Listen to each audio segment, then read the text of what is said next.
Okay, don't do this. Don't send me animal video. I hate communism because I hate communism because Mao Zedong starved 40 million people in a man-made famine. I hate communism because Joseph Stalin's White Sea Canal program worked 25,000 in a single work site. And that's the low estimate, by the way. I hate communism because it can do all that evil to be a socially acceptable...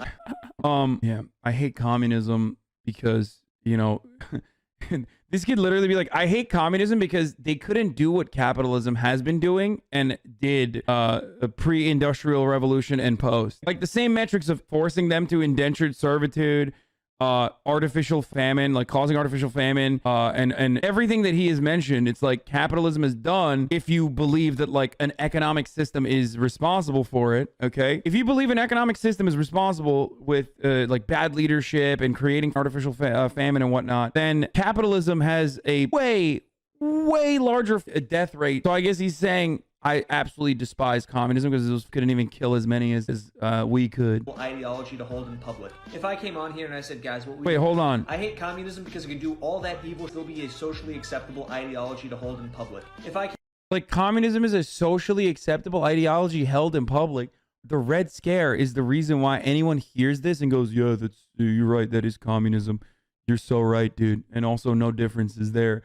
Like, where is the acceptability of being a communist and out and about? I came on here and I said, guys, what we really need is a little bit of national socialism. You'd be like, wow, that's evil. If I came on here and said, guys, look, I know what you're thinking. Germany, Italy, Spain, not real national socialism. You'd be like, wow, get off this app. But people can get on this. I don't think this person understands the difference, like the key difference between someone who says they're a socialist or communist versus national socialism and other kinds of fascist ideologies. One of them is always going to revolve around ownership over the means of production and commodity production. So one of them is a different economic organization of society. Let me just dispel this rumor or notion really quickly.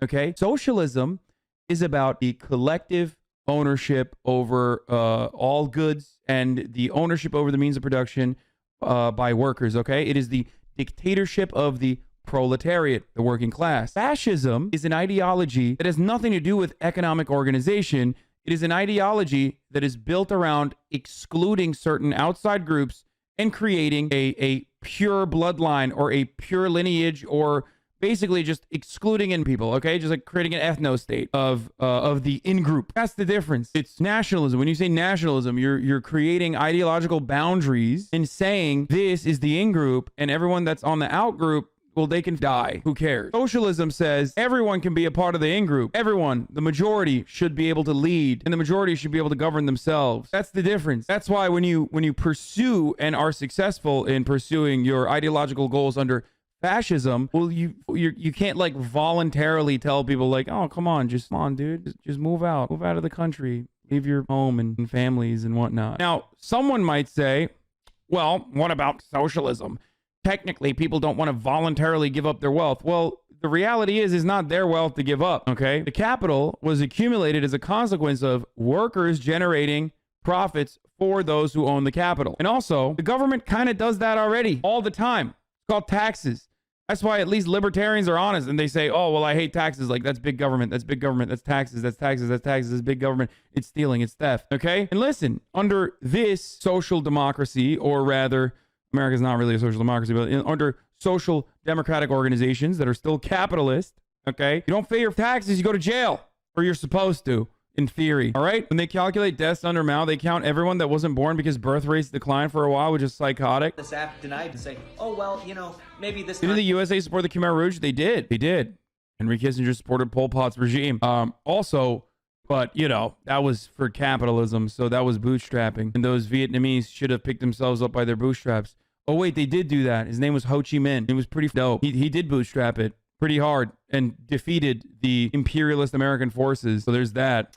The funniest part about this is that Ho Chi Minh was an Amiraboo. Like, America was so horrible that they lost that guy, okay? The wildest thing about Vietnam is that they hate China so much and love America so much, but they also say they're communist. I will never understand it. Like, they despise China and they love America. When I found out that Vietnam was like the second most pro-America country on the planet after Israel, I was blown away. Israel makes the most sense. Okay. It's like a state at this point. Vietnam literally still has children that are born with birth defects because of what we did in Vietnam. It'll be different if we just try it again a little bit harder. Get 200,000 followers, all of 15 to 18 years old. And say, oh, well, you know, maybe this time it'll be different if we just try it again a little bit harder. Get 200,000 followers, all of whom are like 14 to 18 years old, and they're out there saying, yeah, he's like, here you have a libertarian who's mad he doesn't have the 14-year-old fan base. wow, this is really profound. When simply put, it's just not okay. I also, by the way, I've despised this as an own, okay?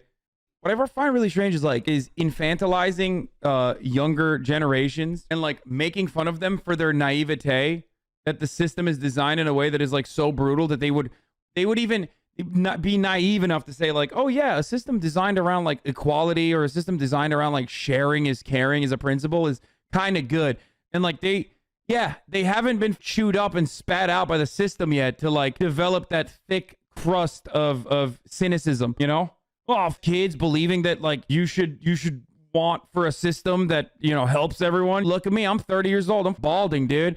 And guess what? You know, I know the world is terrible, which is why I want to make it more terrible, because hopefully if I advocate for how, you know, how terrible the world could be technically, then maybe I could be one of those people who holds the reins. But you won't. You'll never hold the reins. All men are created equal. They're endowed by their creator with certain inalienable rights. Among them are life, liberty, and the pursuit of happiness. Ho Chi Minh. I wonder where you got that phrasing. The French, of course. Here's the response to the Tic Tac. I hate communism. I hate communism because Mao Zedong starved 40. From the looks of this video, it looks like you also hate getting... I hate communism. Got him! Oh! Oh! Woo! Oh! Oh, pack watch. Comments are turned off. This man made his take, turned off the comments, and won. Yeah. Okay, give me some more of this. Give me some more of this juice, dude. Idealist. Oh my god. Oh my god. Jordan Peterson, 12 Rules of Life. Extraordinarily interested in things rather than people. Why do people like Jordan Peterson? Well, because he saved.